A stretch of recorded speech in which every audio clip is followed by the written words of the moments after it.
రైతులపై భారం మోపే నిర్ణయాన్ని తక్షణమే ఉపసంహరించుకోండి అంటూ డిమాండ్ చేస్తున్నారు వైఎస్ఆర్సీపీ బీసీ సెల్ సంయుక్త కార్యదర్శి విరూపాక్షిరెడ్డి గారు. రైతుల సంక్షేమమే రాష్ట్ర అభివృద్ధికి నాంది అవుతుందని పేర్కొంటూ రైతులపై పంటల బీమా కోసం ప్రీమియం భారం మోపే కూటమి ప్రభుత్వ నిర్ణయాన్ని వెంటనే ఉపసంహరించుకోవాలి అంటూ YSR Congress party BC cell సంయుక్త కార్యదర్శి శ్రీ విరూపాక్షిరెడ్డి గారు తీవ్రంగా విమర్శించారు. ముగతి గ్రామంలో ఆయన స్వగృహంలో ఏర్పాటు చేసిన మీడియా సమావేశంలో ఆయన మాట్లాడారు. గత వైఎస్ జగన్మోహన్ రెడ్డి ప్రభుత్వ హయాంలో రైతు సంక్షేమమే కేంద్ర బిందువుగా సాగిందని గుర్తు చేసుకున్నారు. రైతులపై ఒక్క రూపాయి భారం వేయకుండా ఉచిత పంటల బీమా ద్వారా 54 లక్షల మంది రైతులకు 7,800 కోట్ల బీమా నగదు నేరుగా ఖాతాల్లో జమ చేయటం జగన్మోహన్ రెడ్డి గారి ప్రభుత్వ విశిష్టత అని పేర్కొన్నారు. కానీ ఇప్పుడు అధికారంలోనికి వచ్చిన కూటమి ప్రభుత్వం రైతులే ప్రీమియం చెల్లించాలని చెబుతోంది. ఇది రైతులను దగా చేయడమే కాకుండా వారి ఆర్థిక స్థితిని మరింత దిగజార్చే చర్య అని ఆయన మండిపడ్డారు. రైతుల పక్షాన మా పోరాటాన్ని ముమ్మరం చేస్తామని స్పష్టం చేశారు. ఈ కార్యక్రమంలో నందవరం మండల ఉపాధ్యక్షులు రాఘవరెడ్డి, రంగారెడ్డి, సోమశేఖర్ రెడ్డి, లింగారెడ్డి, భీముడు, పింజారి రజాక్ తదితరులు పాల్గొన్నారు. ఉచిత పంటల బీమా ప్రభుత్వమే భరించాలి. YSR Congress party demand. ప్రధానమంత్రి ఫసల్ బీమా యోజన పంటల ఆధారిత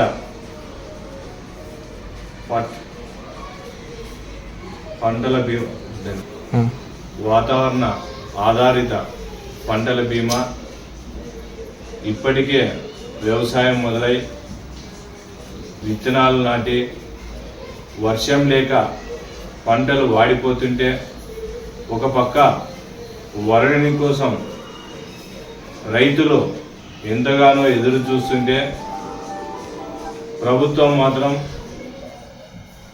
పిడుగులాంటి వార్త రైతులపై వేసినది. పంటల బీమా రైతులే భరాయించాలి, ప్రభుత్వం భరాయించదు. అది కూడా ఒక హెక్టారుకు పత్తి పంటకు 5,000 రూపాయలు, వేరుశనగకు 1,400 రూపాయలు, ఇలా చెప్పుకుంటూ పోతే ప్రతి పంటకు వేలాదిగా రైతుల నుండి వసూలు చేస్తున్న కూటమి సర్కార్ వెంటనే దీన్ని ఉపసంహరించుకోవాలి. ఇప్పటికే వర్షం లేక ఒక పక్క రైతులు బాధపడుతుంటే గత జగన్ సార్ సర్కార్లో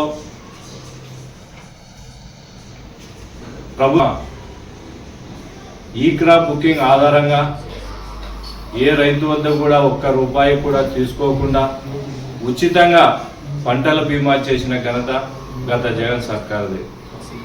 కానీ ఈ కూటమి ప్రభుత్వంలో దాన్ని విస్మరించి రైతుల మీద భారం మోపడానికి ప్రయత్నిస్తుంది. దీన్ని వెంటనే ఉపసంహరించుకోవాలి. 2019 నుంచి 24 మధ్యన 53 లక్షల మంది రైతులకు 7,000 కోట్లు పైచిలకు నేరుగా ఒక్క పైసా కూడా తీసుకోకుండా, ఒక పైసా కూడా రైతుల మీద భారం వేయకుండా నేరుగా 7,000 కోట్లు పైచిలకు రైతుల అకౌంట్లో జమ చేసిన ఘనత గత ప్రభుత్వానిది.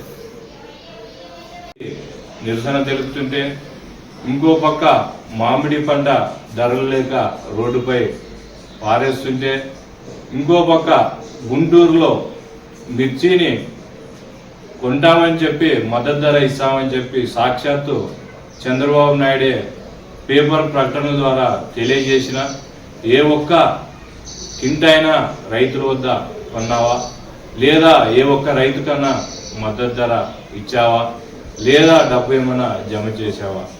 ఏది కూడా చేయకుండా రైతుల్ని మోసం చేస్తున్న కూటమి సర్కార్. గత సర్కార్ పంటల బీమా చేసింది, ఇప్పుడు నీవెందుకు చేయడం లేదు? ఒక్కసారి రాష్ట్ర రైతులకు సమాధానం చెప్పాల్సిన అవసరం ఎంతైనా ఉంది. ఇప్పటికైనా రైతులు పండించిన పంటలకు గిట్టుబాటు ధర కల్పించాలి. కౌలు రైతులకు కూడా పెట్టుబడి సహాయం అందించాలి. అలాగే పండిన పంటలకు గిట్టుబాటు ధర కల్పించాలి. ప్రభుత్వమే రైతులకు ఉచితంగా పంటల బీమా చేయాలని వైఎస్ఆర్ కాంగ్రెస్ పార్టీ డిమాండ్.